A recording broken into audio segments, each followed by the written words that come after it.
Hey, all right, party people. What's going on with you? What's going on with you? All right, let y'all slide on up in here. Let these notifications go out. Where's my music? That's what I'm missing. Missing a little.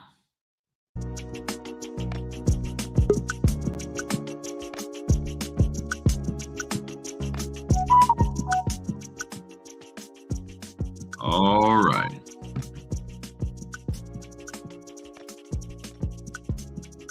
Mm-hmm. What else we got going on?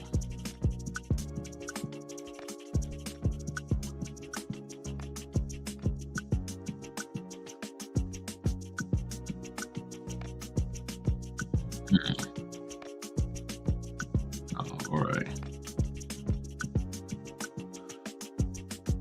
What's going on, party people? Tell me where y'all coming from.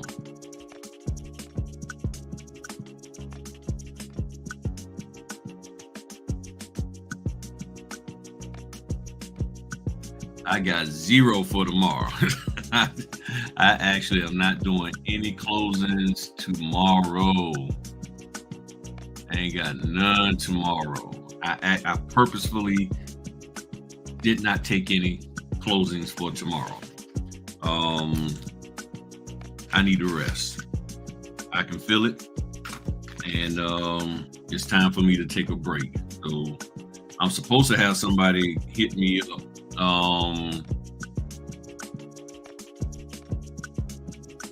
I don't see it, Ada. Yeah, I'm supposed to hit somebody. Somebody's supposed to hit me up for Sunday, but I'm waiting. I'm waiting to hear back from them and everything. So yeah, I don't have anything for tomorrow. I got some house inspections, but I might do those tomorrow. Depending on how I feel. If not, I'll get them done on Sunday. But yeah, I don't have any closings whatsoever.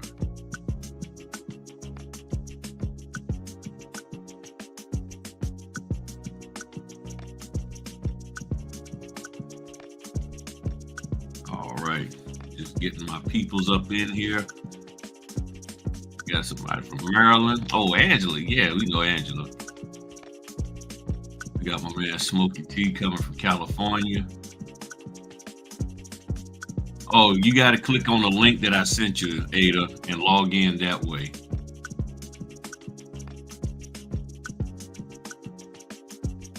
Yeah, the link that I sent you in the email, click on that. Don't click on the, yeah, shut the one that you got down and just click on the link that I sent you. And that'll bring you in.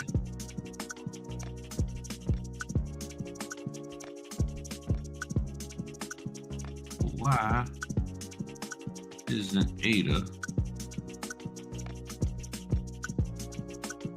I don't see in the background. I see Shannon. I see Claude. He just popping in.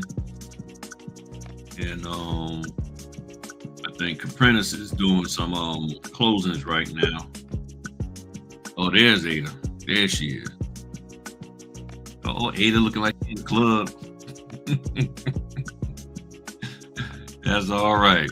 Okay. So, all right, let me turn my music off and we're gonna get right on this party, people.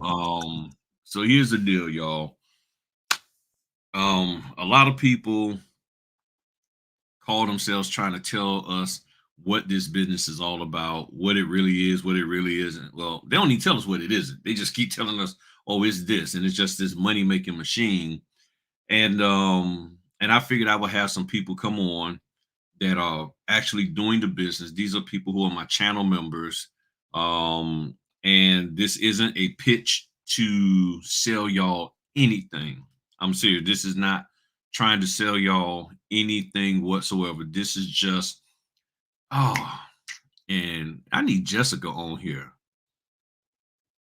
Text me, Jessica, if you want to hop on and share with them what's been going on with you in the business and everything. But yeah, so that's and Kim. Haven't had a chance. Oh man, it's been a while since I think I talked with Kim. I can't remember if I talked to Kim or not. But what's going on, Greg? So here's the thing. This business is a great business, but let's just be real. People have not fully given us, they haven't given us the full scope of what all kinds of stuff that's going on in this business. We're thinking we're just going to come in and everybody's just going to be, unicorns and all of that kind of stuff and flowers and everything. And unfortunately, thank you, Greg, for joining. Appreciate you, man. And the problem is that people haven't really told us. So oh, okay, you driving, no problem, lady. And she's been on a lot. So y'all know Jessica, she's tearing it up out there. So I figured I just have some people come on and share with y'all their experience, what they've been going through, what they like, dislike about the business. They don't have to tell you all the everything, but I just want y'all to give just to hear from them. Okay, because I'll be honest, a lot of people talk to me and they're like, "Well, Griff, you've been doing it so long, you way beyond what we're doing." I'm really am not, but I just figured we'd have some people come on, and what I would like for them to do, let me see how. Just share their story, what's been going on with them. I know Claude was still doing, I believe he was still doing it part-time. Ada and Shannon is doing it full-time. So I just wanted them to share, and then feel free to ask your questions to them in the comments, and we'll answer everybody's question. So oh, and before we get started, I gotta let y'all hear some stuff first. Hold up. Before I get started, I want y'all to listen to this. Okay, two things I want y'all to listen to, and then we're gonna bring the people on. All right, all right.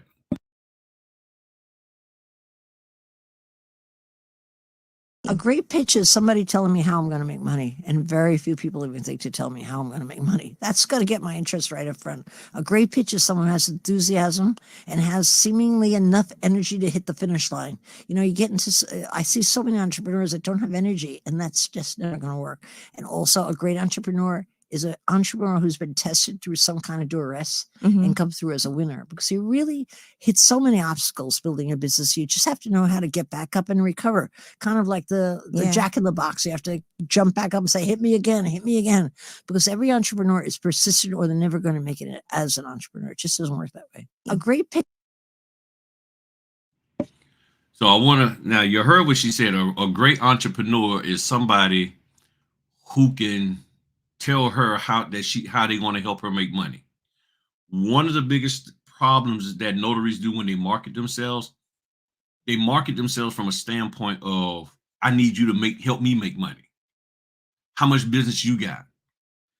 You got to bring to the table, here's what I can do for you to help you make money. If y'all remember, anytime I talked about how we can share with them how we can help expand.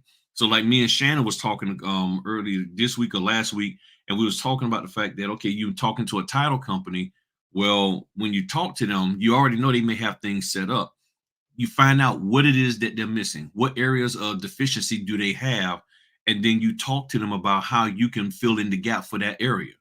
But when you coming in and you're like, okay, well, how much work do you have that you can give me, and this, that, and the other, and you just constantly want them to try to find a way to get you business, but you don't really express what you can do for them and how you being mobile can help them expand into different areas. See, that's what you got to do. So when you can pitch to them from that perspective, yes, they know they can put money in your pockets, but how can you put money into theirs? Are you going to be a liability, or are you going to be an asset? And you have to be able to communicate that to them. Okay. So that's the one thing. So then I want y'all to hear this also. This next one. Get rid of fear. Fear can be a motivator. It can make you hungry. You want to be significant. You want to do things. It can be an engine to motivate you and make you work hard. But at a certain point, though. Hold on. Let me refresh my screen.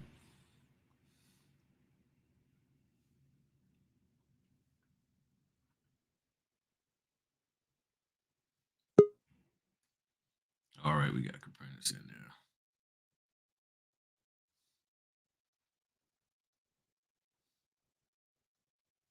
Hold on. Why?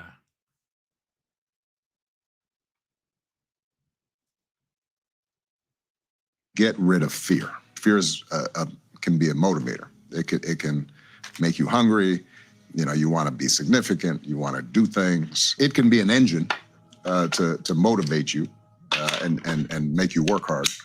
But at a certain point, though, fear can hold you back, because once you've accomplished a certain amount, then it's easy to get complacent and to start thinking, man, I've done all right. I'm comfortable. Let me not risk trying to do something I'm not sure I can do. But what you start realizing, that's going to hold you back. Get rid of fear. Fear can be a motivator. It can make you hungry. You know, you want to be significant. You want to do things. It can be an engine to motivate you and make you work hard. But at a certain point, though, fear can hold you back, because once you've accomplished a certain amount, then it's easy to get complacent and to start thinking, man, I've done all right. I'm comfortable. Let me not risk trying to do something I'm not sure I can do. But what you start, if you want to be excellent at anything, sports, music, business, politics, they're going to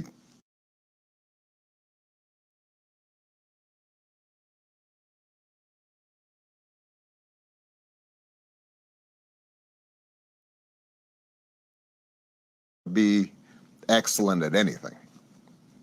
Sports, music, business, politics. There are going to be times in your life where you're out of balance, where you're just working and you're single-minded, and for me, you know, when I was running for president, I think I went about a year and a half where I was maybe hope on weekends. If you want to be excellent at anything, sports, music, business, politics, there are going to be times in your life where you're out of balance, where you're just working and you're single-minded, and for me, you know, when I was running for president, I think I went about a year and a half where I was maybe hope on weekends.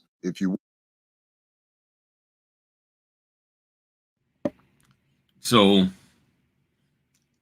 if y'all have read my comments, you hear a lot of people telling me that I need to find a way to rest, be balanced, this, that, and the other. And there's a period of time, and I've always responded back that there's a time in everybody's life that sometimes you just got to work. You just got to do what you got to do. And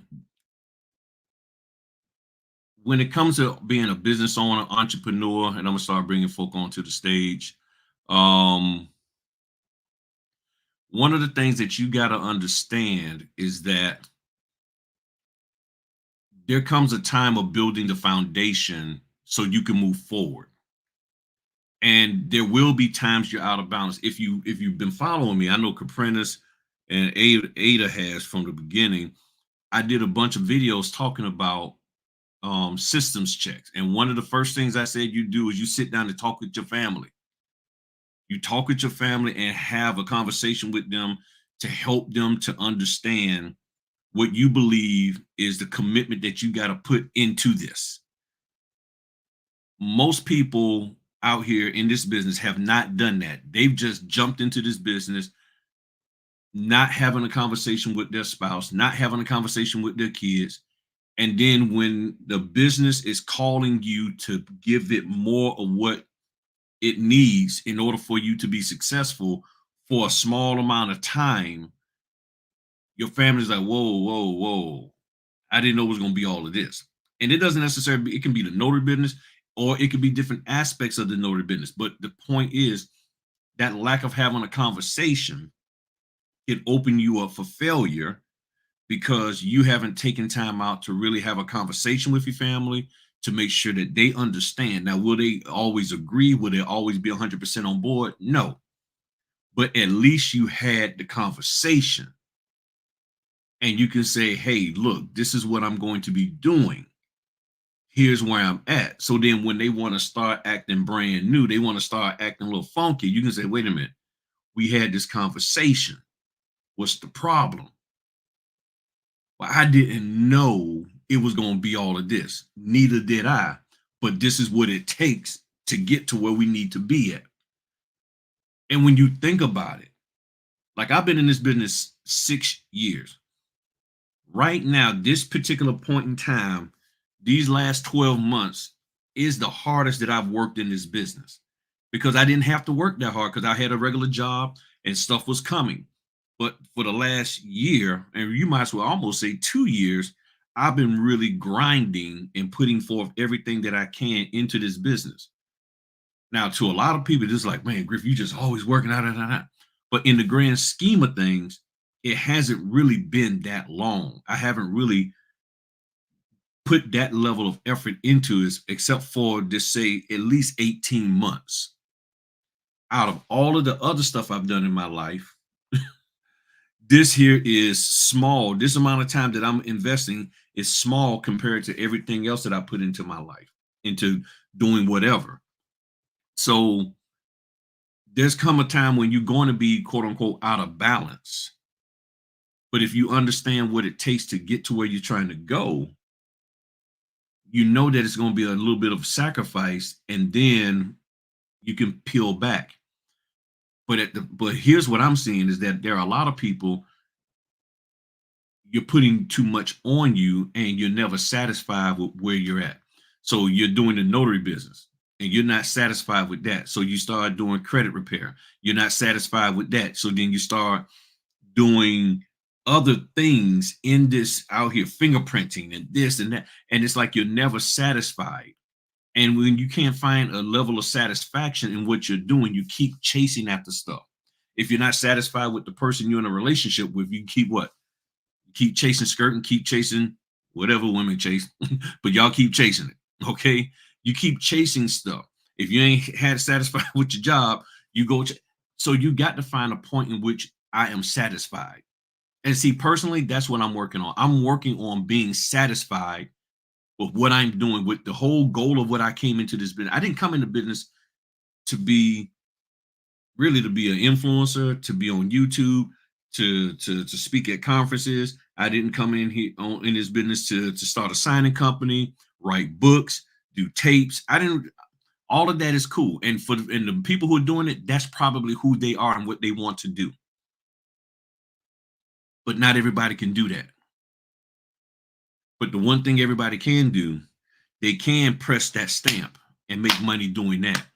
Because let's just be real, not all of us are articulate. Not all of us have the good writing skills. Not all of us are disciplined to spend 3 hours a day doing manuscripts. We're not. But what we can be disciplined is taking an order and going out there and meeting the need of that person who needs a notary, because that's the whole reason why we joined. That's the whole purpose of the notary. Being a notary isn't about having a signing company. Being a notary isn't about being with the NNA and standing on their stage. That is not the whole goal of being a notary. And too many people have missed that. They've forgotten that. So stop being fearful, because sometimes fear will make you lazy. And sometimes people don't want to give something to try because you're afraid you're going to fail at it. But then the sad part is people keep spending money to get into stuff that they're afraid to do. Because we keep hearing it all the time. Well, I'm just afraid. I'm afraid that I might mess up somebody's notarization. Why did you do this? You was afraid already before you joined, but you figured you spend $6,000. That would make that fear go away? No, it won't. So we're going to start with the ladies. Give the ladies the first deal. We're going to let Miss Ada go first. And so talk to us, Ada, about your experience as a notary. I know you was part-time. You was a bus driver. You said bump that. And now you part-time. And pretty much. So I guess you could do an introduction and then just talk to the people. Well, my name is Ada, and I'm here in Henrico County, Virginia, just up the road there from Griff. And yeah, got tired of being kicked around on the bus all the time by the kids. So I decided I've been doing this since 2017, part-time, doing general notary work. Then I kind of got into doing loan signings by watching Griff's videos. But up to then, I almost let my commission go because I was listening to all the stuff that was going on out there, and this kind of discombobulated me, and I just didn't know what to do with it at first. So I just kept doing the general notary work stuff. So listening to his videos, getting an understanding of really what I'm supposed to be doing, I decided to start doing it part-time. So I've been doing it part-time for a while. So this year in June, I started it at full-time, and I've been enjoying it ever since. Yesterday was my first day of doing 9 signings. And yes, I'm tired. I am very tired. So yeah, but I'm happy. My husband says I smile more now. So I guess that's a good thing. I've had some real good experiences doing this, and I've ran across some really neat people. But the best one I've run across so far is the Deputy Secretary of the Commonwealth. And I did a notarizations for her, and her name is Jennifer Moon. And she gave me her card. She gave me a cell phone. She said, if you ever need me, just call me. She said, you did everything perfectly. I didn't understand why she was watching me like she was. And then after a minute, her husband told me, he said, you know, that's your boss, right? I was like, huh? Then he explained to me who she was. And I was like, okay. She said, you did everything perfectly as a notary is supposed to do. She said, the biggest problems they have with notaries is not knowing their state laws. Not knowing what they're supposed to do as a notary is a big problem. She said, and they prosecute every day. So they're coming after you if you're not doing right. She said she had already done checked me out. She had already vetted me. She knew I was a good notary before I even walked in the door. So that's where I'm at. I'm here as a notary, and I'm going to stay a notary. I don't want to go back as a W-2. I like doing what I'm doing, and I'm good at it. I've had people go ahead. So what's some of the things from part-time to going full-time that you had to do to make the transition for you in your area? Because it's different for everybody. Right. So for me, I live in the country. So when I was doing it part-time, if I had to go somewhere out far, that's one thing. I was only doing 1 or 2 at a time. But now that I'm doing it full-time, I had to learn how to work my logistics when I'm going from one place to the other. Or I had to learn how to make sure that I had all of my equipment together. I had to get a different type of scanner because the scanner I had wasn't fast enough for me to get the scans done and get to my next appointment. So different little things like that. I had to make sure I got 4 cases of paper in here. I got folders. I got extra stuff that I never kept before, because doing a part-time, you don't really go through it like that. I found out full-time. I tell my husband, I said, look, I need to get some more paper. He's like, you done went through that case of paper already? Yeah, full-time you do. I mean, you go through it fast. So you got to keep all of that stuff on hand all the time. You can't wait till you get down to the last ream of paper and then think you're going to run out and get some paper. That's not it. So I keep the paper. I keep the ink that goes ink that goes into the printers. I have the drums. I have everything here. So when something goes wrong, I can switch it out real fast and go. I have an extra printer back there that's still in the box, brand new. I haven't taken out yet. So if one of my printers decided to go down, I ain't got time to worry about trying to fix it. Pull that other one out, throw it up there, and keep it rolling. So those are the adjustments. Going to bed at a certain time, that don't work anymore. I can tell you that. You can't go to bed at a certain time, get up at this time and do this and do that. it's one of those things, like I started out with 6 signings yesterday, ended up with 9. You got to be able to adjust on the fly. You just doing just what you want to do is not going to always work. The way you always done things, you got to learn how to adjust yourself as you are working to just be able to keep up with everything that's going on.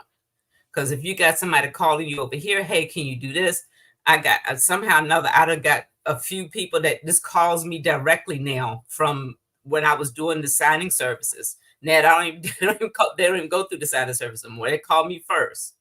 So if you're doing a good job, you're doing what you're supposed to do, people will recognize that, and they'll call you out. They'll say, hey, instead of me putting this out there in signing order, would you like to do this? And so what they're paying signing order, they pay me the full amount. So it's just about awesome. Being consistent. It's about doing what you're supposed to do, and it's about knowing your state laws. That's the main thing. So what was something, and I'm sure, I know all 4 of y'all, when you got started going full time, you had an idea of what you thought being full time was versus the reality of what you found. What was something that, well, I think it's going to be like this, but you figured out this is what it really is? What was that wake up moment for you? Honestly, Griff, I kind of had an idea of what it was going to be like full time. What I didn't know, it was going to slow up. So starting in June, my phone wasn't ringing. I'm like, what in the world is happening? Yeah, it was nothing. And then gradually, one here, one there, one here. So it was very slow I got 50, I think it's 54 signings for this month. That's the most I've had so far. So it's just about taking everything that you can take. You can't pick and choose. If you decide you don't want to do that $35 order, 2 $35 orders might what you need to put with that $70 order to make that $100 for the day. You know what I'm saying? So you gotta go. You kind of have to go with the flow of the business. So did your goals change? Did the way you set your goals change? No, because my goal was to first make the amount of money that I was making when I was driving school bus. So I met that my second month. Then it's to double that, to keep building on that. So I haven't went backwards. I've always gone forward so far. But well, that's what I mean. You're saying your goals have increased. In other words, since you being full time, you saw, okay, well, my goal was here, but now I had to change my goal, or I see that I can adjust my goal to being more and more and everything. Because it seems like, I know for me, having the right type of goals is what motivates me and keeps me going, even when things are slow. Right. I'm still motivated because it's like, okay, things are slow, but here's an $80 order, here's a $60 order, here's a $30 order. That's going to help me toward my ultimate goal. Exactly. Gotcha. And I know some people just cringe when I said taking those $35 orders. But when you start taking those little orders like that, those little orders is what got me to my first goal. Then as time went on, I stopped being a little bit more picky, a little bit more choosy about what signings I'm taking. But when I see that, okay, this been kind of slow this week, and I'm seeing this $35 order come in, don't think I won't take it. I'm going to jump on it. Because when that check comes in 30 days from now, it's going to add to my bank account each time that comes in. And my bank account's growing.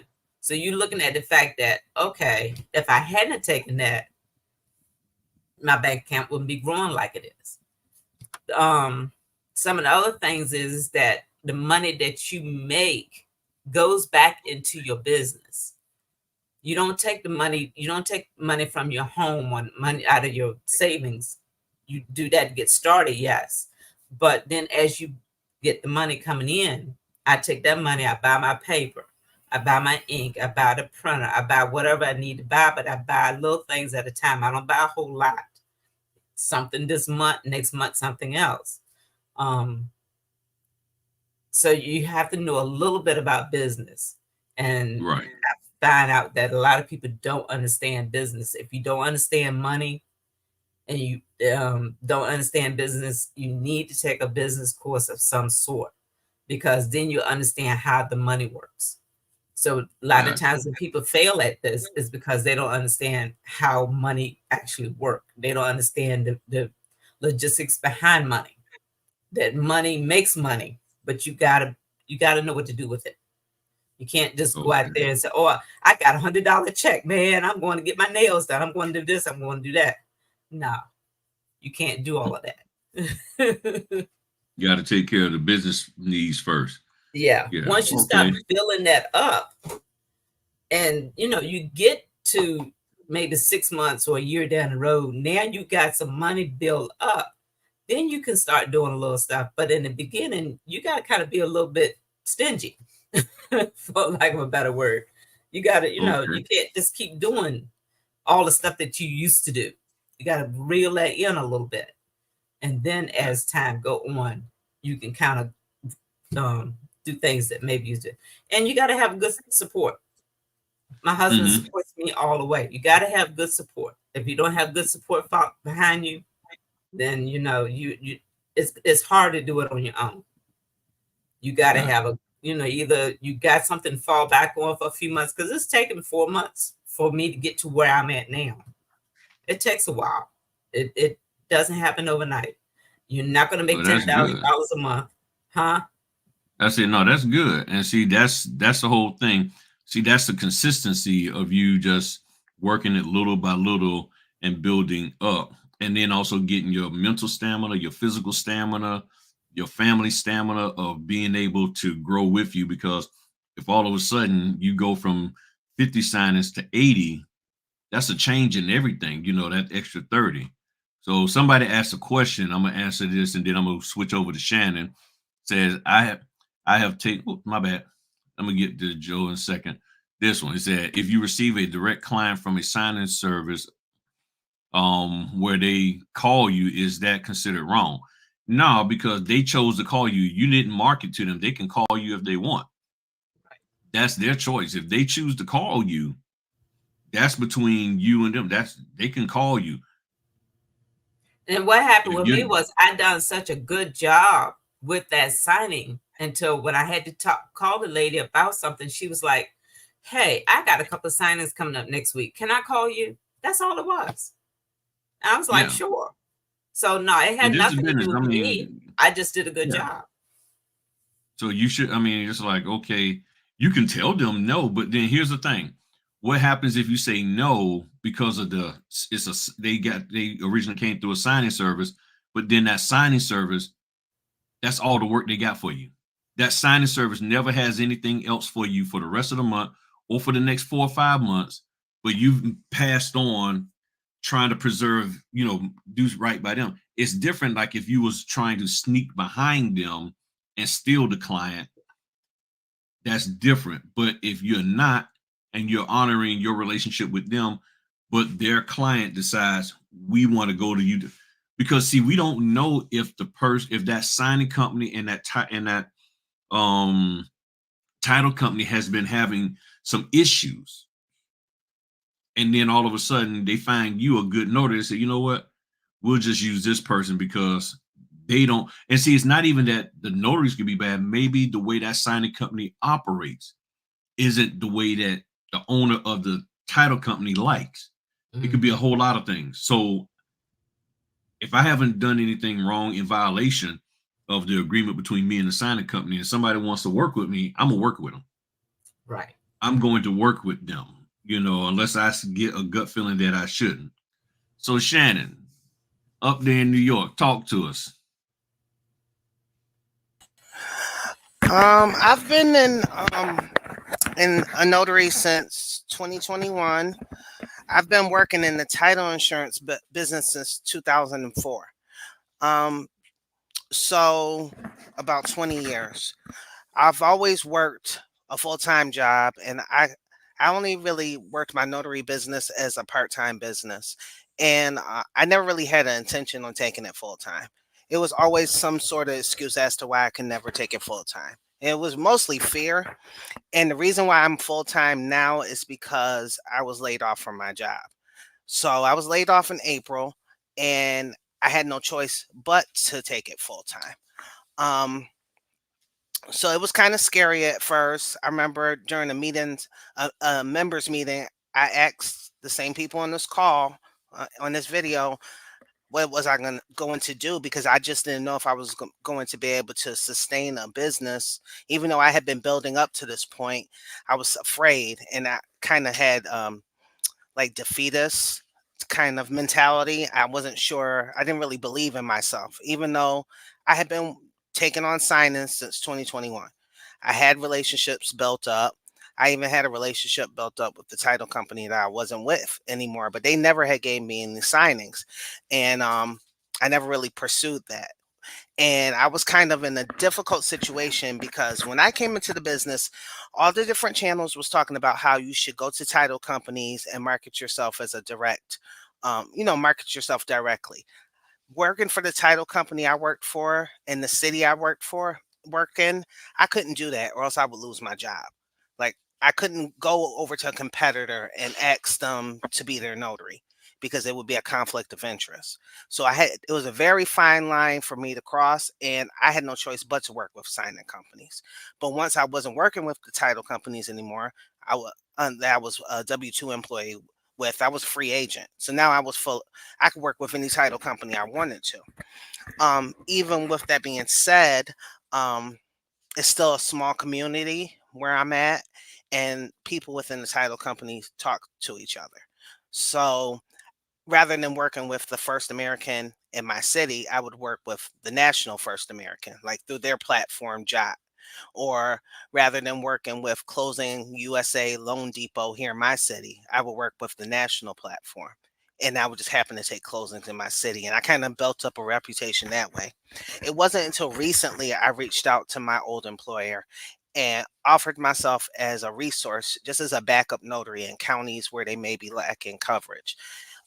It was mostly an ego thing. I really didn't want to reach out to them. I felt like they knew I was a notary for 3 years. They should have automatically gave me closes, but that's not the way things work. And they probably felt like if I wanted the business, I needed to earn it and I needed to prove myself. Because even though I had all this title experience, how did they know I wasn't going to go into a closing and botch the deal? So um it took for me to work for some of their clients, and I began to get a reputation for myself in my county for being a good notary. And once they heard that, because we have mutual friends and acquaintances, then they were willing to work with me. And now I'm working directly with that title company that was once was a W-2 employee, but now I'm one of their notaries. And it wasn't something that was automatic. I had to leave the company and, earn my stripes out here by taking whatever order I could take, work with anybody I could work with. I've worked with almost every platform out here. I've taken almost every type of order, from door knocks to loan modifications, structured settlements, refis, everything, trailing documents, you name it, I've done it. Just trying to get my numbers up, because when I first came into the business, it was all about having at least 100 signings. And then it felt like every time you get to that goal, they would move the goalpost. So now it's 200 signings. Now it's 300 signings. It's like every time you get there, they keep on changing where you should be. So I just kept on taking everything I could take. And as I mentioned, I lost my job in April. So now I'm really in a situation where I can't be picky. When I was working full time, I was picky. I wouldn't drive far out. I wouldn't drive out my county. I wouldn't work past 7 o'clock. Like, I'm like, I don't want to do it. I'm not gonna do it. I was very picky. Oh, they're only paying this. I'm not doing it. I wouldn't always tell Griff that, but I would do that because I'm like, how's he gonna know what I'm doing here? Yeah, and I understood that, and I know people were doing that, and that's why I always was saying certain videos, when you have certain people would get on and they would talk down about certain dollar amounts, and I'm like, if you look at the person, they set. You just look at how their dress, the background in their home. They ain't sitting up in a one bedroom apartment in the hood. or in a burnt down, half burnt down trailer park. They already are living a good life. So for them, that's why I was like, nah, they got other stuff. But you're right, Shannon. If you already got your bills taken care of over here, you have the right to be picky. But when you don't have them bills taken care of, when you hoping to get them bills taken care of, and the only way to to have some money to get them bills taken care of is this $30 order, this $45 order. And as Joe Haskins put up here, and I'm gonna let you finish, he said he had taken several small orders that ended up being long-term customers in a whole different way. You never know what's on the other end of that signing that could be a long-term play. And that's the thing. A lot of people are short-sighted. They're just only looking at the here and now. But going back to what I was talking about the other day, your goals choose your mentor. So if you have a particular goal of I just want quick money, you ain't listening to me. You ain't listening to people like Caprentice or Claude or any of us here, or Shannon or Ada. You're listening to people who can tell you how to make quick money.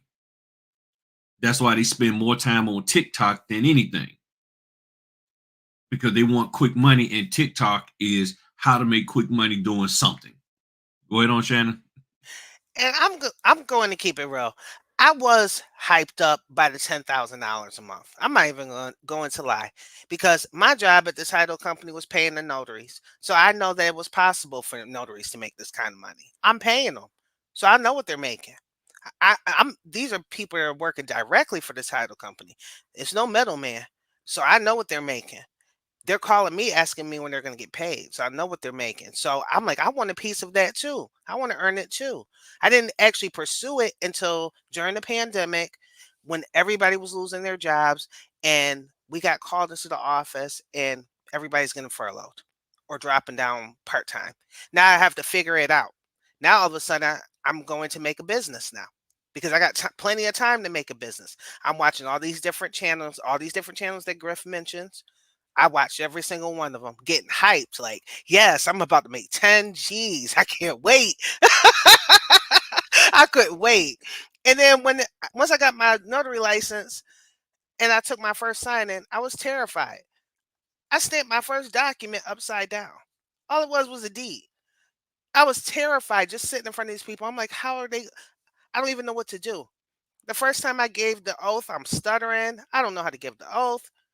But after a while, you get used to it, you get better at it, and the only way to get better at it is to take the sign in. All those videos when he's saying, "Why are you letting fear take over?" I'm like, he's talking to me. Why did I pay all this money to get into the business if I wasn't going to do it? And I didn't pay for a bunch of training. I took a local course. I studied my notary handbook and the NNA course, and that's pretty much it. Yeah, I might have watched a lot of different channels where they were trying to advertise for you to take their course, but I just couldn't afford it. And that's how I came across Griff's channel, by watching all those other channels. That's probably how you guys came across this channel too. All those different people that are still trying to sell us courses right now. Um, it hasn't been easy being a full-time business owner, and they glamorized it. It's hard. It's a lot of days I want to give up. And it's plenty of days I don't tell my family this, because my mom and my partner, they're very supportive of me. They want me to keep the business going. They see the money coming in. They see me grinding every day. But it was so much easier just to go to work and sit on my butt. That was it. And just collect a check. And I didn't even have to think about it. And I was making good money. And I miss it. And I'm still not making that same money that I was making. But when I see my old coworkers from the title company, some of the girls say, "You look so much happier." I said, "Why?" Because I'm walking around with a smile instead of a scowl on my face. And they say, "Exactly." So that says a lot. So that means that how I was presenting myself was a miserable person. And that means more to me than all the money in the world, to be able to call the shots, to be able to say, "I don't want to work today," even though obviously that's not what's happening. I'm working more now than I ever have. But to me, it's worth it. And you just got to, what you get, you'll make the money, but you got to grind for it. I'm working from 8 to 8 every day. Some days I work maybe 3 hours, but I make up for it the next day. 8 to 8 every day. but that's the only way I'm going to make it happen. So that's all I got to say for right now. But if anybody has any questions, let me know.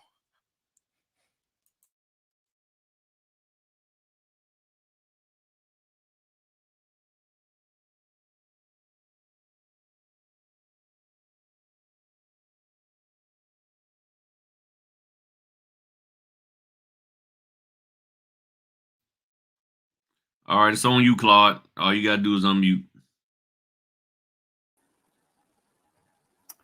Okay, so I've been an Uber driver for 9 years, Okay. and I actually enjoy it. But the problem is the miles that I put on the car. I've worn out three cars already, and I was looking. Had been looking for something like, okay, something I can meet my needs and not put all these miles on my car. And there was a passenger that I was just asking how her day was, and she's like, this is supposed to be a slow time, but it's busy. And I was like, oh, what do you do? And then she said she's a loan signing agent. And I'm like, oh, okay, tell me more. And she was saying, she said she makes 150 per closing. And she said, but for new notaries, you have to go with the signing services, and you probably make 100 per closing. I'm like, I could do 2 or 3 of those a day, and I'd be good. And maybe I can work less hours and put less miles on my car. Well, neither of those things are true. Of course, I don't. You don't even average 100 per signing, and the signings I get tend to be farther away, different cities. I mean, I'm in Austin, Texas, metro area, but it seems like all the decent offers that are like close to me, they're gone before I can even click on it. I've never even gotten one closing in my zip code. It's always like an hour away. So to do like back to back to back is pretty hard, because it's like, okay, this is an hour, and then it's going to be an hour and a half over this way, and then I got to do my scans and all of this, and I'm coming to the conclusion this may not be for me, at least not full time. I mean, I made myself available full time, so I would do signings anytime. And I thought, it's a good combination with Uber and Notary, because I can just drive in between closings. But the problem with that is I'm pretty much always driving, and that's when I get my offers, and I'm afraid I'm going to crash the car. And a lot of times I have passengers, and I'm trying to look at this offer and respond, and trying to like just see what they're asking for.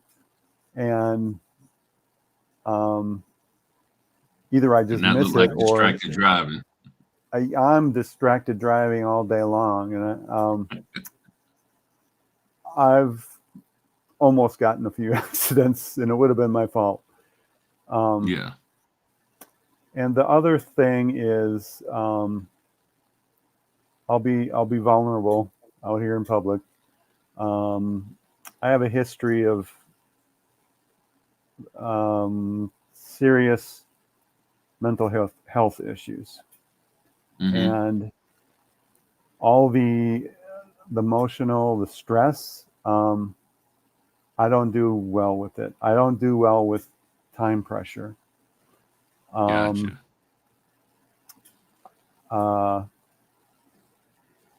What else was I going to say? Yeah, there's a lot of pressure on you. And yeah, you're right. That's a lot of pressure. If you're not comfortable handling the pressures, and getting into this business, and then all of a sudden you got title companies or the signing companies bugging you as soon as you hit the button saying you're done. Okay, so we're waiting on the scans. We're waiting. Come on now. Well, and okay, I've we had got the several scans. that they want to approve it before you ship it. Ship, yeah, that's what I'm getting ready to say. That now we got the scans. Now don't you do anything. You sit right there on the perch, and don't you move until we. And it's like, look, I got other things in my life to do, and that can bring a whole lot of anxiety to people because you're like, well, and then all of a sudden you're like, well, I thought I was a business owner. I didn't realize I was your employee. Because that's how they start talking to you, and that can bring stress. And I felt that too, Claude. Go ahead on. And then the late docs. Yes. I've had a bunch of those lately, and I don't do well with that. And today I was I live in far south Austin. I was way up north,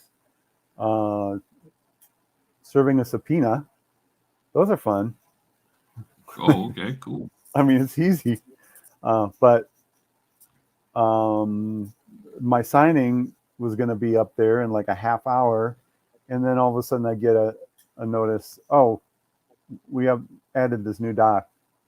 Like, I can't go home and print, so I ended up going to FedEx and printing it. Luckily, it was only 3 pages, but that last minute stuff, the ripping and running, that's not me. I'm gonna keep working at this until I find something that fits me better.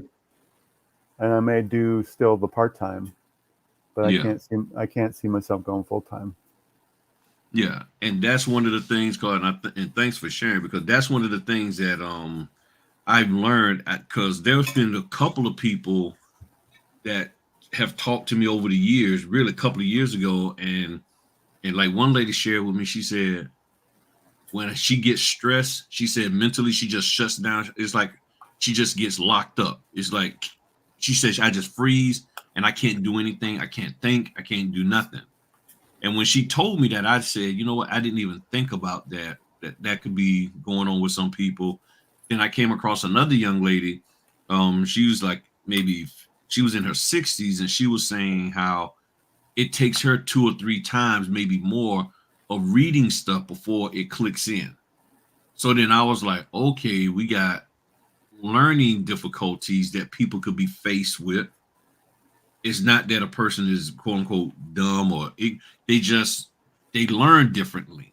So that's when I started changing the way that I talk about stuff on YouTube. And a lot of times you hear me repeating stuff over and over again, or saying it at a different angle, because I remember, and my wife's a school teacher, talking with her, I said, okay, I got to come up with different ways to explain things. That's why I guess a lot of the examples that I give, that some people are like, well, man, I don't give that. No, this is true. You chasing stuff, just like you're in the club chasing something, so you chasing all of these different streams of income and all of that. So it's like, I've realized that I have to try to find a way to be real, because that's one thing that most people relate to, is the realness of a conversation.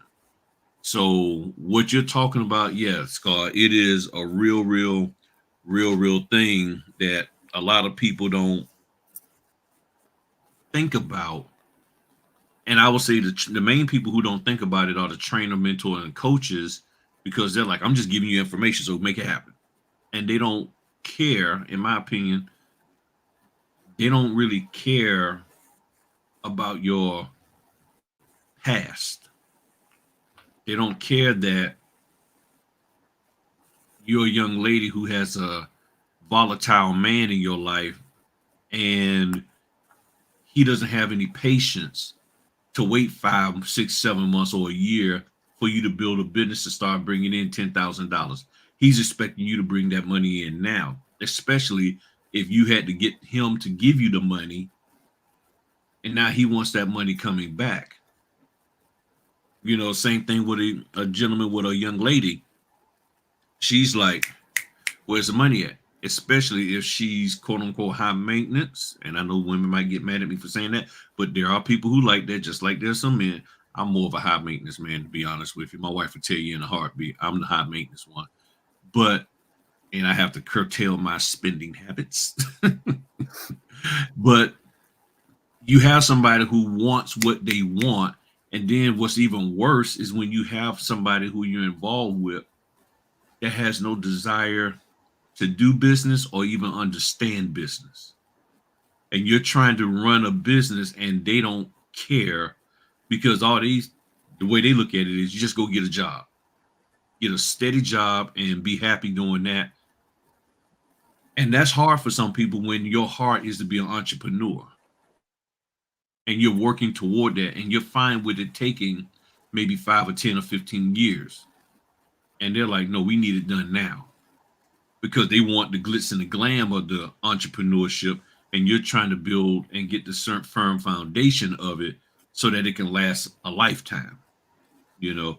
So what you're dealing with and what you're talking about, Claude, I completely and fully understand, you know? And my thing is,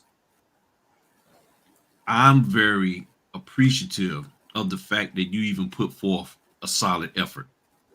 There are people out here who don't have the concerns that you have,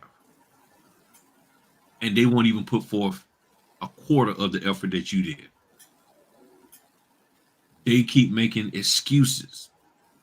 Not one time have I heard you ever make an excuse. Have you had challenges? Yes.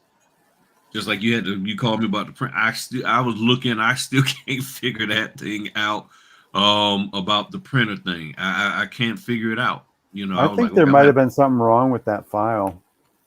And that's the only other thing I can think of, because I know recently I was trying to do something and I couldn't print. They had this one file locked down. They had some instructions in there that I didn't need to print. So I was going to delete them and it wouldn't let me delete them. And the only way I could not print them was to go in, hit print and then select pages. So print pages 1 through 5, skip 8, 9, 10 and all of that. And that's the only way I could print. So yeah, it could have been an error with the file and stuff. And I don't know why I didn't think of that at that time and stuff.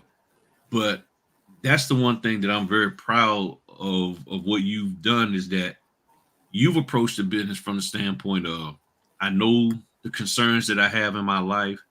I know what I've dealt with, but I'm gonna give it a shot. I was opinion, trying to push through it. In my opinion, you did.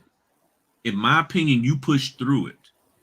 You actually did push through it. There's no police reports about the notary flipping out on somebody while doing Uber, and none of that. I mean, you pushed through it and you did very well. And I'm personally, honestly, I'm very proud of what you did. And all that tells me is that as you continue to grow and you figure you're going to find a way to manage the rest of it little by little.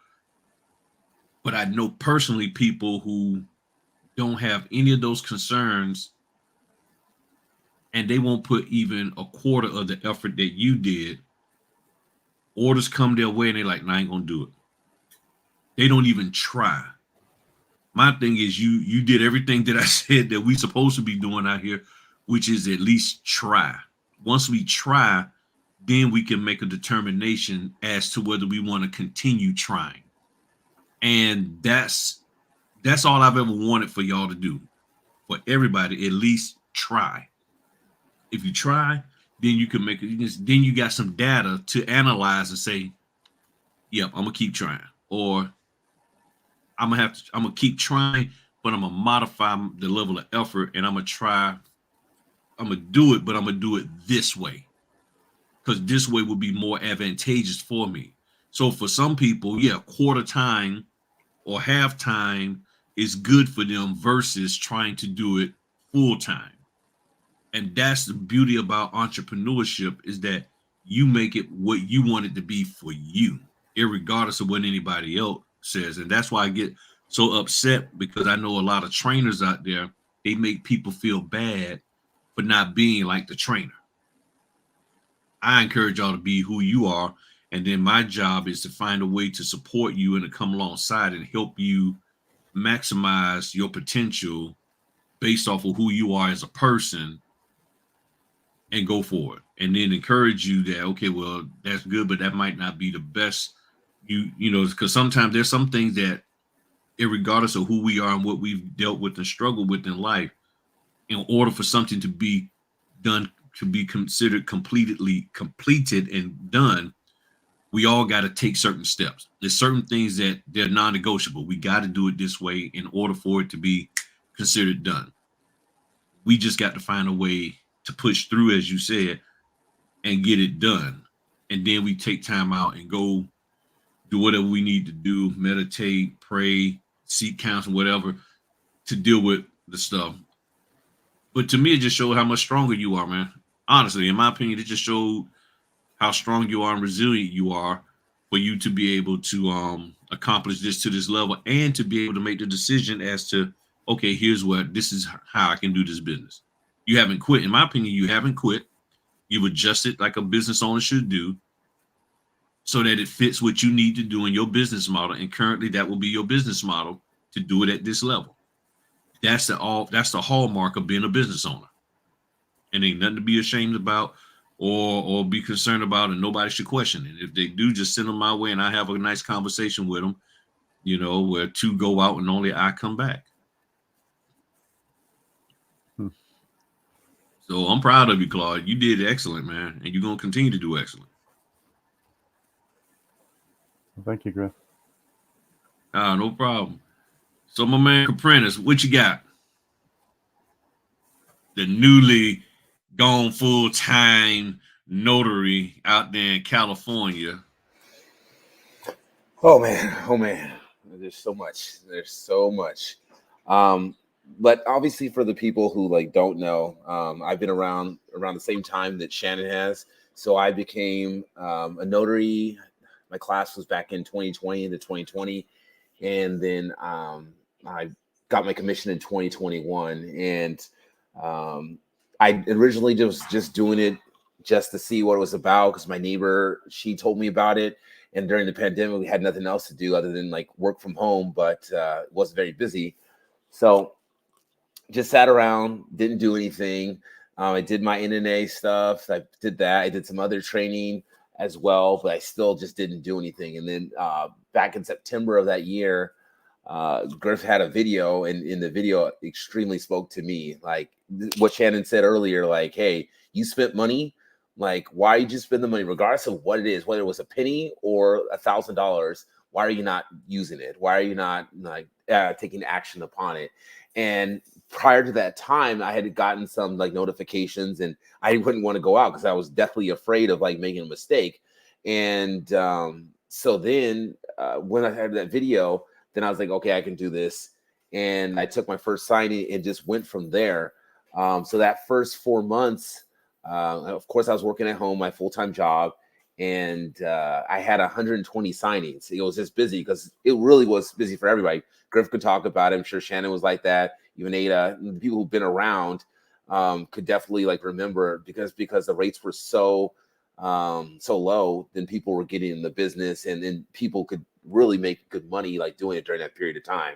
And so I was happy. I felt pretty good during that time. And then 2022 came around, and obviously rates started to creep up, and so I was still getting signings, definitely not like it was the previous 4 months, but I was taking about roughly like 10 to 20 signings that I would get of various types. And I just kept at it. I enjoyed like doing it. And for me, I at the time I was working, we'll just say like I worked at a quasi for a tech company. I'm not going to reveal too much, but I was getting paid really well. So a lot of people talk about like throw numbers out there. We've heard, the 10K a month. I was there. I was like literally there making that kind of money in my day-to-day job. But the thing is, it's not always great. Money is just not everything. It's your own sanity, which of course, Claude just mentioned his stuff. Ada, Shannon, everyone's talked about this. This is a common theme amongst anybody, is that, hey, money could be great, but your happiness is paramount, and that's more important. You still need money to survive, but saying, oh, I make this or I make this it's not what it's cracked up to be. Because I came from that area, that type of situation where I made really good money. So kept going through, and probably the last year and a half, my role changed. I made a significant amount more money than I was making. Initially, I thought it was going to be a different type of position. It was fun traveling and stuff like that. Griff would catch me on lives. I'm over to this hotel, that hotel, which was cool, trying out different foods. But it wasn't, honestly, the role wasn't what I was expecting it to be. And it started to get more pressure on me at work over this summer, and I didn't really like it. And you can tell, anyone's worked a regular W-2, when they're like headhunting for you, they're coming after you. You can tell by the language, stuff like that. So I thought about that. I'm like, is this what I want to like deal with on a day-to-day basis? The other piece that I didn't really mention is, I commute where I live. We all like live in different places, but for California, when you live in Northern California, jobs are primarily like surrounded by Silicon Valley. It's not just tech, but that's like everything. So if you don't live close, and when I talk about close, you got homes that are $1.5 million, like, and up, like in that area. And so, yeah, like people in tech make a lot of money, but even with that, it's still a lot of money that you need to be bringing in. And these are not huge homes. These are not nice, lavish homes. These are like smaller places. So what the majority of us do is we have to live outside. So my commute going to work was 2 hours each way. So I sat on the road, and literally, and this is with a car. I have an EV. So we have in California, we have what's called a carpool lane. So anyone who has 2 more people, or you have an EV of the last couple of years, you get to ride in that lane, and even with that, that was 2 hours. If I wasn't able to ride in the EV lane, it would probably be 3 hours to work each way. So 6 hours on the road. We're not getting paid for that. So probably about a little over a month ago, I was like, this is just like starting to like really tick me off. And what really, like, the straw that broke the camel's back, and I actually called Griff after, is I got pulled in. I have a normal call. At the time I had a normal call with my director. And on this particular call, it's the director, account manager, and then HR came into the conversation. HR was there. And I was like, no one told me at all. And I've done investigations for many, many years. So the whole idea around that is that you don't tell people what they're expecting, because you don't want them to be able to like come up with a story or whatever it may be. So HR showed up on the call, and I was like, what's going on? And so we had a discussion, and I didn't like how it went. And so I had reached out to Griff after the call. I just said, you know what, how did you know that it was time for you to transition from, obviously Griff was doing like his full-time job and then part-time notary. How did you know it was time for you to let that go? And then the other stuff that he was doing as well.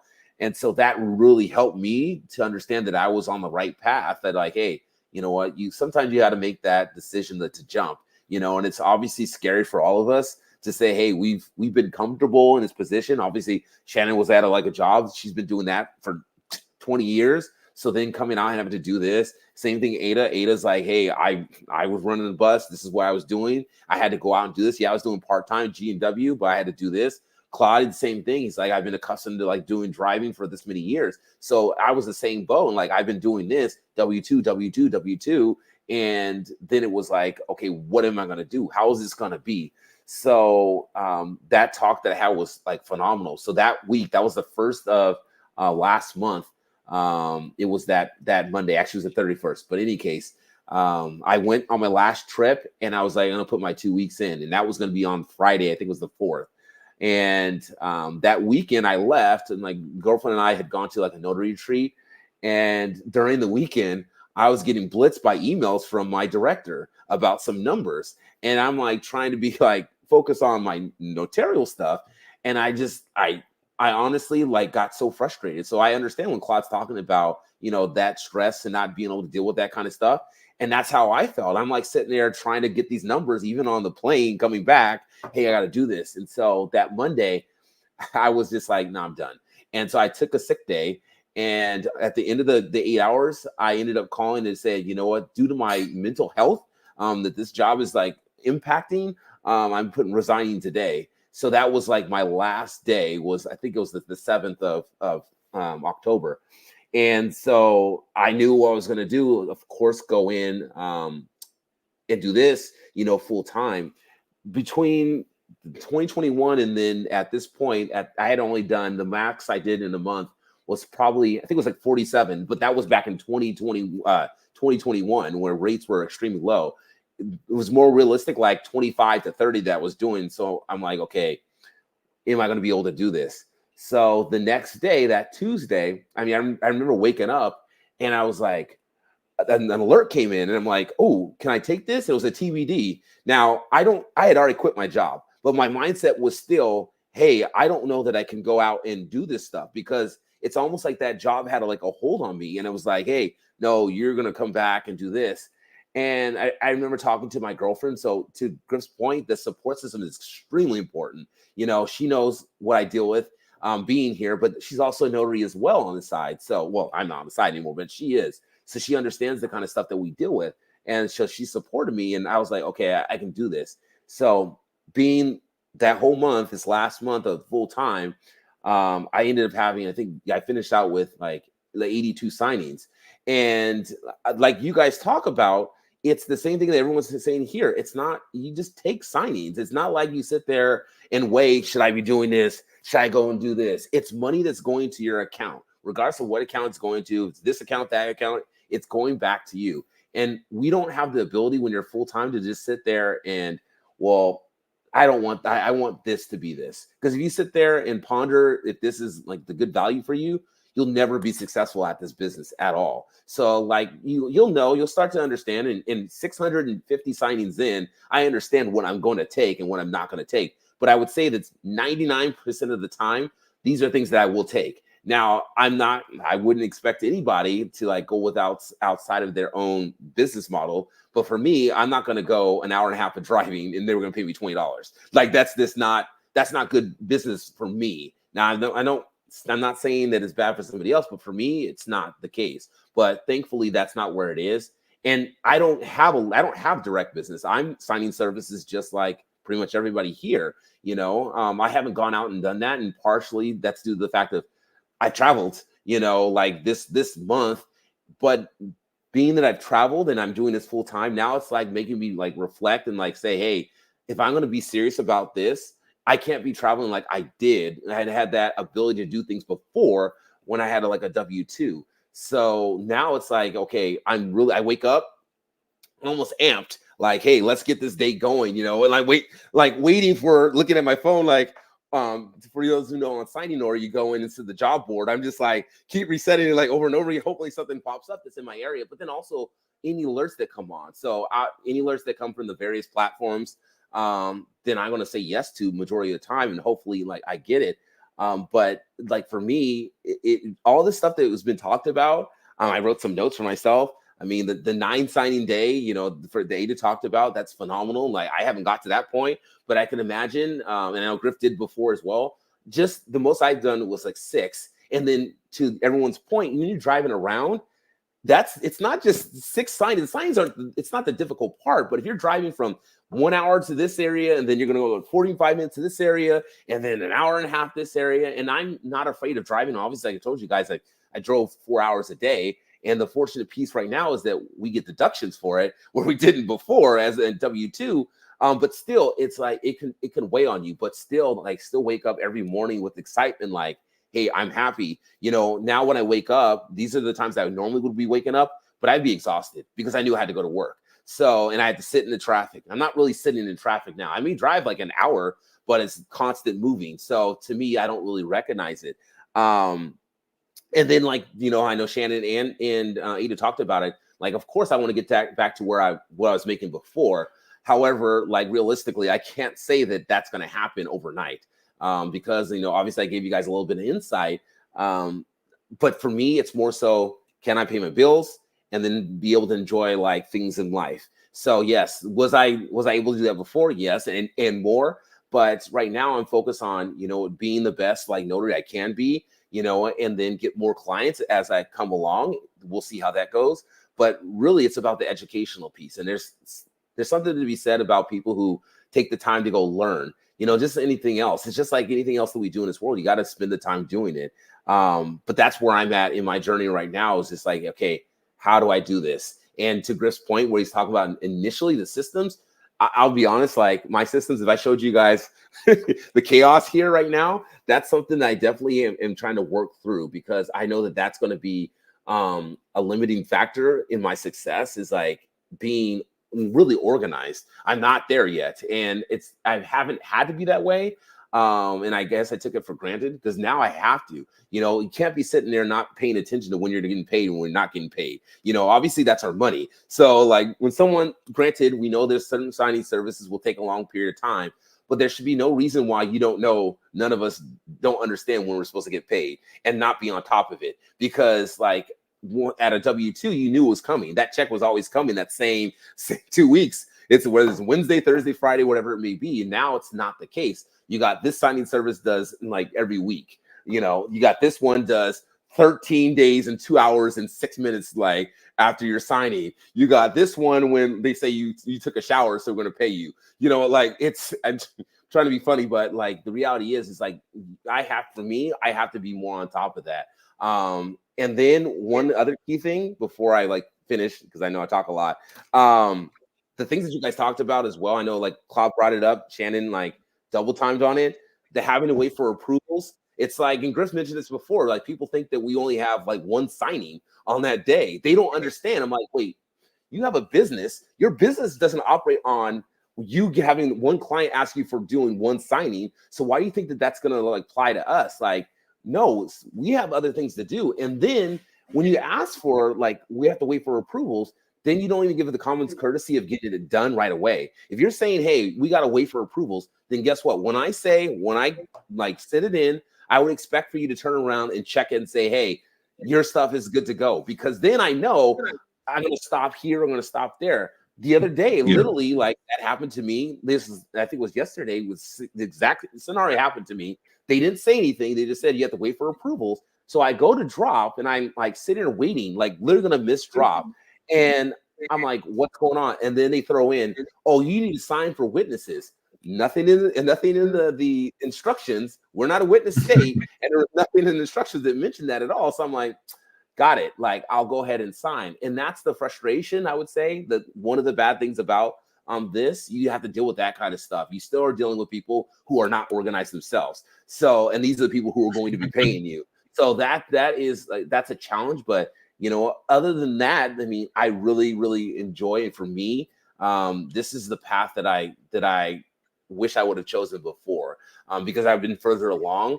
But for all the people who are like second guessing, you can do it. You know, we're a testament. All 5 of us up here are a testament. We're all in different places. Yes, I'm in California, but guess what? California means it's more expensive to live. So you can't just sit there and like, oh yeah, it's great. No, it is, but you know what? Still, I have to hustle just like everybody else out there. Now, this is a question to any of y'all. Since being full-time, how has making mistakes interfered with your business flow? Go ahead on, Capritas. I talked to you, Griff, already about this. You know what? When you're part time, you only do one signing. It's not that big of a deal. You know, it really isn't, because you can go back and do stuff. But when you have like you make a mistake, a small mistake, and it causes you to have to go back to like maybe like their first signing of the day, it absolutely destroys you for that day. And you get stressed at that point because you made that mistake. And for some reason, you can't focus on all the other stuff. You're like, I still have all these other signs I got to do. So it really impacts your day. And then you're driving around more than you should. So then, yes, we get mileage. I get it. But still, that makes you more tired, you know, and it's tired that didn't need to be that way. So you didn't have to worry about that before. And I got a taste of it really when I was part-time. My first time I had 5 signings. The first signing I was late. And I left the docs. I left the signed docs with the borrowers, and I took their copy, and I don't know what happened. It messed everything up for that day. And so I ended up, my night ended up like at 11 o'clock at night. It started at 12 I really started at 10 when I was driving to the long signing, and I didn't get back until 11. And so I hadn't had that problem until recently. So the mistakes for me, it's more critical now than ever to really be paying attention to what you're doing, because it could mess you up, and then you have to go back and fix it, and then it impacts everything else. Yeah. Shannon or Ada? Yeah, Okay, when Claude. you gotta go back and when you gotta go back and fix mistakes, you study got signings coming through, but you can't really take those signings. So now you're losing money because you got to take that time to go back, fix your mistakes. So it's really important. And that one what Prentice was talking about, where the witness thing, no instructions in it whatsoever saying that the notary needs to do that witness sign for the witness. So I've had to go back and fix that. There's a couple other things here recently that it's like, okay, there was no instructions in there about that. I don't understand why but you lose money.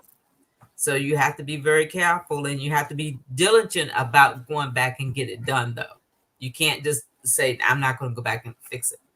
I remember that list that you was talking about on one of your videos. It's been a while ago back, where they had a list of the notaries that didn't, the stuff that they were doing that was wrong, and the signing didn't have nothing to do with them anymore. Yeah, you don't want to end up on that list. No. What you got, Claude? I learned on my very first signing. It was an hour away, so 2 hours of driving. I sent in my scans. I actually made the drop, and then I get a call back from the signing service saying that I missed a signature. And I'm like, oh, so I was actually just leaving the UPS, so I was able to go pick it up, but that cost me another 2 hours of driving.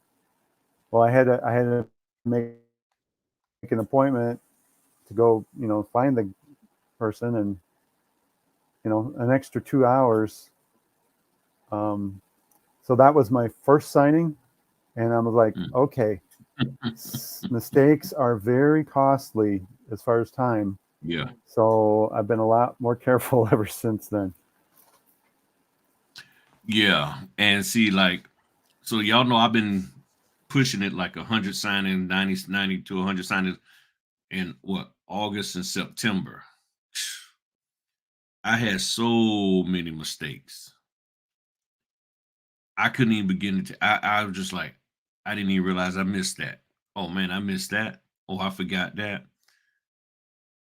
And I had one mistake for last month that just popped up today, and we got it fixed. And what it was, they put in the venue, they had the state Virginia and then the county as independent city. And I forgot to line through, initial that, and change it to Chesapeake, Virginia, to Chesapeake. But I was cool with that because that was the only thing, because the other 2 months, I'm talking about 5 to 8 mistakes, things that I forgot. And I was like, okay, so as you increase in the number of orders you do, you got to be even more diligent to pay attention. Now, if you are the type of person who likes to rush, who gets easily spooked because the signers are aggressive. And members, I did that video to y'all today telling y'all what I was dealing with and everything. And you have to be able to deal with that and not let it get to you that these people are treating you this way. And it's easy to get off your game with people. It's real easy to get off your game, but you got to be able to stick to it. You got to be able to figure out as people say, find your happy place. And like, okay, I'm not going to let them get me to doing things wrong. I got to stick with it no matter what. I got to stay focused, and maintain control of the signing, but not to the point where, you're being really mean or anything. But like I told them, y'all, I was like, what I found is that if you have an overbearing lady where she runs the show in her house and her husband, he just let her do whatever. And then here I am like, I can't just let you do what you want to do. I can't just let you sign any old kind of way. And then they looking at me like, oh, you going to talk back to me? Oh, you going to stop me? And they're not used to a gentleman standing up to them.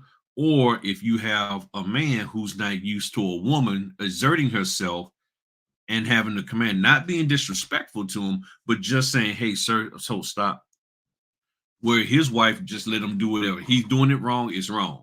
He just rewired the daggone electrical outlet, and it's gonna blow the house up. And she can't tell him nothing. Like, kids, come on, let's go over to grandma's house. Okay, insurance, yeah, fix the house. There's some men that's like that. And then when you have a man who's not comfortable or used to a woman speaking to him and directing him properly so that the deal can get done correctly, he can have a problem with that. And I've had men, heck, last night, the guy was like, I could tell he was like, so trying to figure out who I work for. And I was like, I work for myself. Oh. And then had I realized that he was he had did a little happy drinking prior to us meeting, I wouldn't have did it. Because at the end he was talking about how he wanted to finish his beer. And then when he was sitting out, like, oh, went halfway through a Modelo before I got here. At least that's what was left over there. Who knows what else he had. Had I realized that, I would have been like, sir, I'm sorry, I can't do this because you got the happiness in you, and I can't have that's the wrong kind of happiness. So people got issues, and you got to be able to deal with this. But yeah, those mistakes kicked my butt in August and September. I did not like it. I was ticked. And I got myself together to where basically I only had one mistake last month. And my goal is not to have any for this month. But some of y'all are very, very mistake prone. And I'll be honest, this is not the business to be in if you are a high mistake prone person. If you are the kind of person that just gets completely thrown off, this ain't the business for you, or you handle it, you take on enough to be able to deal with it. So 10 signings a month might be enough for you, or it might be too much. Then you need to scale it back, because it's better to be error-free than to have 20 signings under your belt and 80% of them are messed up. You don't want that. You rather have 10 signings that are good versus 20 signings and 80%. And then you end up, because mistakes beget mistakes. You ain't gonna be 50%, you're gonna be probably 80% mistakes. If you double it, I'm telling you, you're gonna be even more prone to mistakes. So that's what I learned, and I had to figure that out. Um, so it seems like all of y'all realized that y'all had to make some type of minor adjustments for as the mentality, the way you approach the business, um, equipment wise, um, strategizing. It really seems like well, all four of y'all deal with a lot of travel issues for the distance between orders. So like me, I don't have that big of an issue with that unless I'm going out to Suffolk. And even now, I've opted not to take anything in the area called Hampton, Virginia, because of all the road construction and the lane closures and stuff. And most definitely can't do anything at night because if you're trying to come back, they go from having 2 lanes down to 1 lane.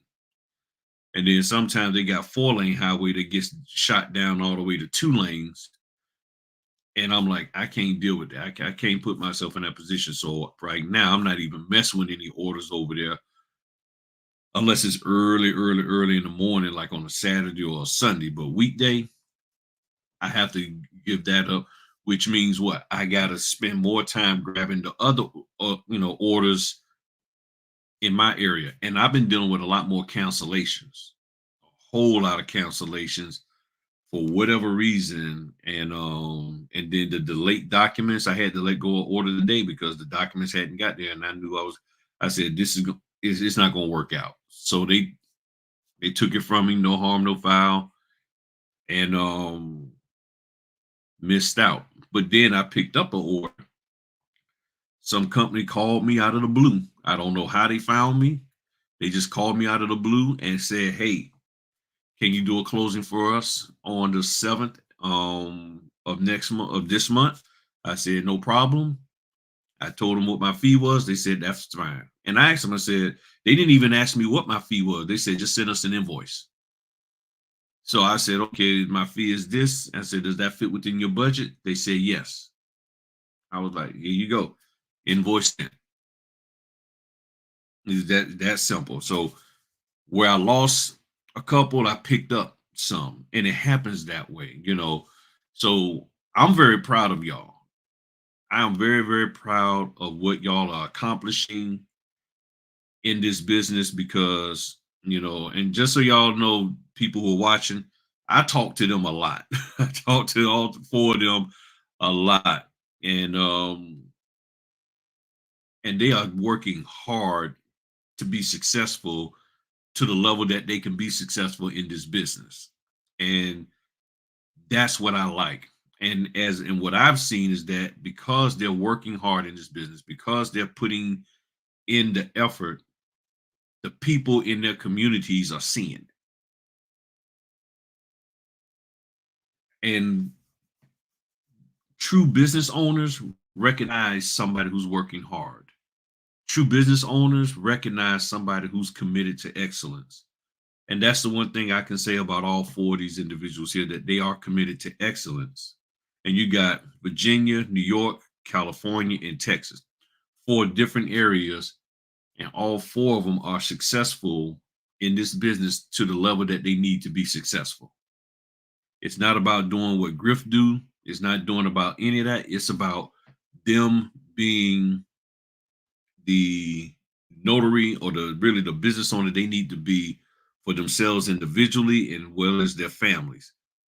And I'm very proud of what they're doing and accomplishing, with that. So my hat's off to y'all. Y'all know anytime you need help to whatever level, I got you. And that's it, party people. Anything else y'all want to say before we close out?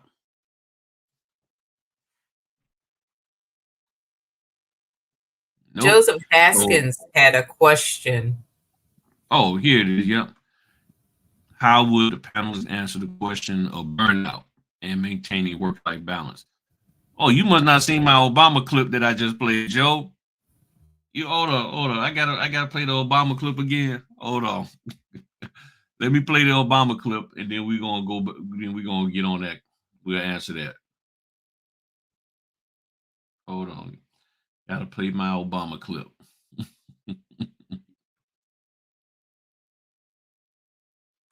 But it is a great question.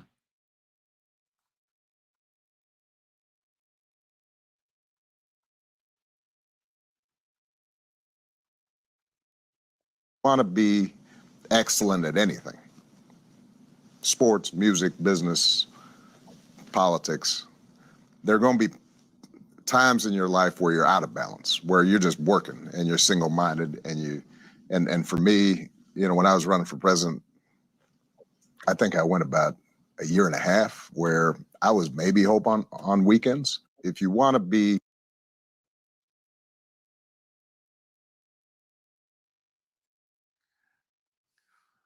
Work-life balance is different for everybody. It is truly different for everybody. I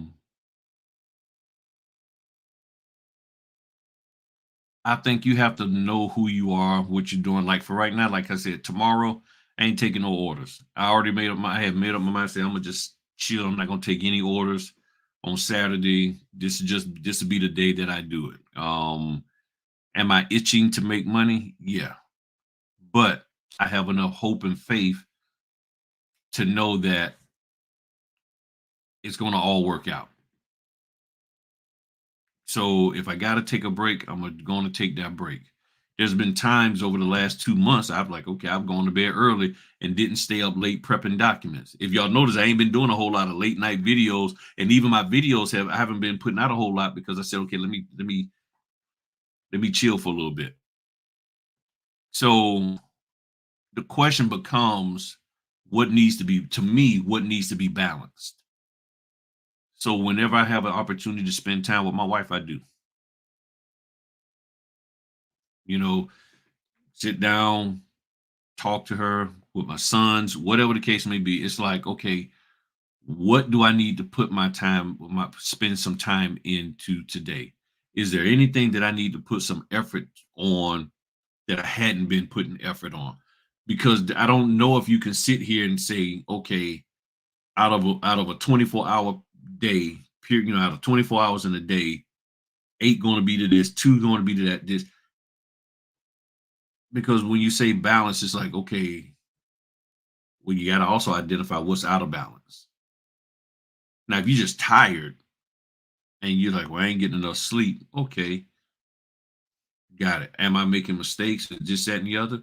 I mean, you really just got to analyze it. So the way I would go about burnout is you got to recognize that you're burnt out or that you could be burned out. You can't be afraid not to make money in order to recuperate, because some people are afraid that if I recuperate, if I slow down, if I stop, I'm not going to make money. Is it in the back of my mind? And see, here's how I deal with this is how I'm able to take a day off on Saturday. When the notification comes in and I see it's for Saturday, November the 2nd, I simply say to myself each and every time, if the order's for $200, I'm taking it. I set the bar high. If it's below $200, I ain't messing with it. Now, if I get a phone call, they call me, that means they really want me. So the answer is yes. So in other words, I set parameters to give me a reason to rest. So if the company who calls me, even if they're only paying $85, but I know that if they're calling me, that means they got a relationship with them and they really need me and they really trust me to do this, I'm not going to let them down. But now if that same company just sends out a order, order, I'll just reply back to the order saying currently booked that day or currently booked during that time. They don't need to know the details. But I always tell myself, even for the ones at nighttime, if it's for $200, I'll do it. And there have been times where the order did get up to $200, and I said, and I had to be true to myself, I went and did it. So that's how I make myself miss out on orders sometimes, is that I set the bar high. So don't say, oh, Griff, he only wants the orders for $200. No, that ain't what Griff is saying. Griff is saying that I recognize that I have to set a boundary, that if I'm going to take some time off and rest, if I'm going to interrupt the time that I'm chilling with my family, I gotta have a daggone good reason. And for me, it gotta be at least 200. And there've been a few times where I know I really needed to just chill and stay home. I said it gotta be 300. You set the bar to what you need, and I just say, if it's 300, I'm on it. And my wife was sometimes, the order will come in, and she's like, "You gonna take that?" Yeah, I see it, but I said right now I just want to chill. And if it's for 200 or more, I said I'll do it. But if it's below that, I ain't worried about it. So my wife don't even ask me when I'm home, and I'm not. She don't ask me because she already know I done set some kind of parameters within my own mind as to whether or not I'm going to accept an order. And if you do see an order that you wouldn't mind doing, another thing that I've done, the order comes in for 100. I'll say I want 175. I just push it up just so I can get, because some of the companies will actually send you the order directly. You may not realize it, but they will. And I have to give them a reason, have to let them know I'm not available if I really need the rest. So that's all. And I know for me, what's out of balance, just getting some sleep. And my son, he don't have to go to work tomorrow morning. I got no reason to get up early tomorrow morning. And I even dropped all the documents off. So I'm good. I'm good.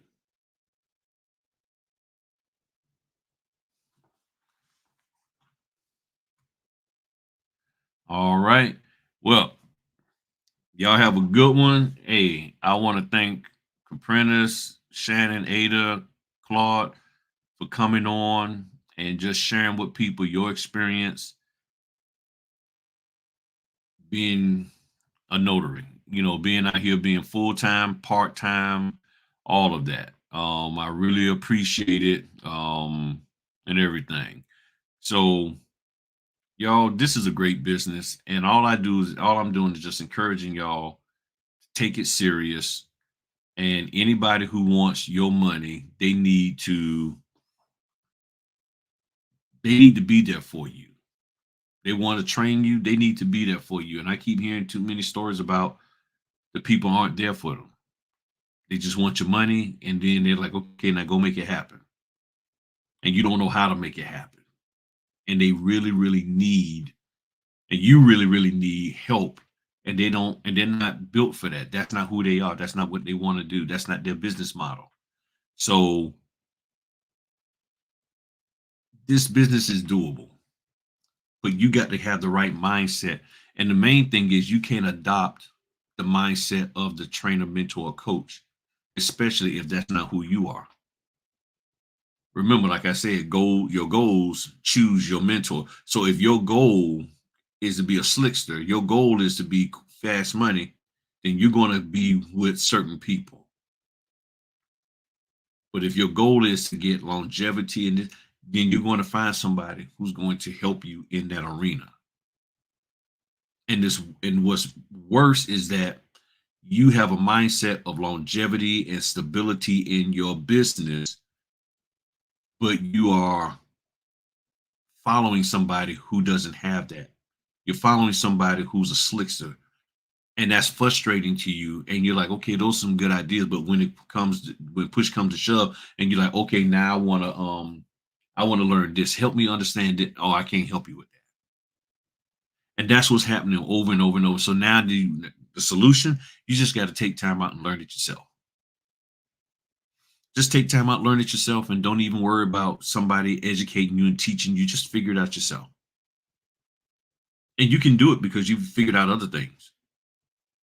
Stop being afraid. Just go figure it out and you'll be good to go. That's what I had to do. And that's what helped me to get to where I'm at in this business.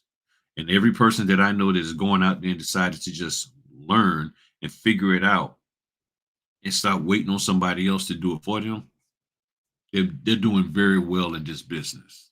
And it's being kept quiet. They're not out here bragging about it. They're just doing it, and they're taking care of themselves and their family. And that's what's the most important. So I greatly, greatly appreciate y'all. Thank y'all for joining us tonight. This was a great one. And I'll talk to y'all later. Peace.